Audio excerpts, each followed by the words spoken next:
Throughout your career as a real estate agent, you'll attend many closings, so it's important to have a clear understanding of them.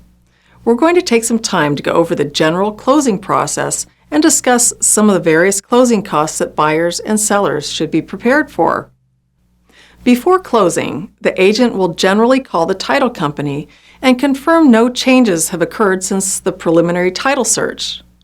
Then they're ready for the deed, mortgage release, and other documents to be recorded. As soon as the recording is confirmed, checks are then distributed to every party whom funds are due from the escrow, along with any papers or documents that must be delivered. Several days later, the buyer and lender will receive a title insurance policy in the mail from the title company.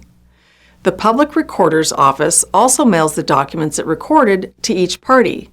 The deed is sent to the buyer, the mortgage release to the seller, and the new mortgage to the lender. When a borrower applies for a mortgage, the lender is legally required to provide the borrower with a document known as a loan estimate. This document is an itemized list of all the fees and costs associated with the loan. The lender must deliver the loan estimate to the borrower within 3 business days of receiving the borrower's loan application. The loan estimate must also be provided to the borrower at least 7 business days before any credit transaction is consummated. While it's only an estimate, the difference between it and the actual closing costs cannot be more than 10%. The closing disclosure lists the actual fees and charges imposed on the borrower. A copy of the closing disclosure has to be provided to the borrower at least 3 business days before the consummation of the transaction. To clarify, consummation isn't the same as a closing or settlement. While they can happen at the same time, consummation is a legally distinct point in time when the borrower becomes contractually obligated to the lender. Since most real estate transactions don't necessarily occur on the first day of the year or even the first day of the month, annual and monthly fees may end up being divided between the buyer and the seller depending on the date the title was transferred. These payments are said to be prorated.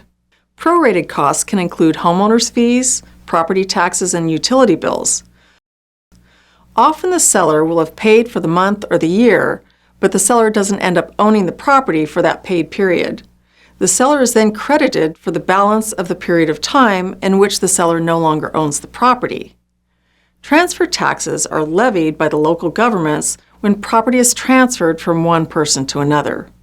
Also known as conveyance tax or excise tax, transfer taxes are paid by the seller of the property. Closing costs are typically between 2 and 5% of the purchase price of a home. Closing costs are fees charged by lenders and third parties related to the purchase of the home. So in addition to the down payment on the home and the principal and interest related to the mortgage, a home buyer also owes the lender and third parties closing costs. These are usually paid at the time a buyer closes escrow. They can include fees for things like credit reports, loan origination fees, attorney fees, charges for inspections, discount points, appraisal fees, title insurance, title search fees, escrow deposits, and recording or underwriting fees. Many of the fees associated with closing escrow will be paid by the seller, but these costs can sometimes be negotiated.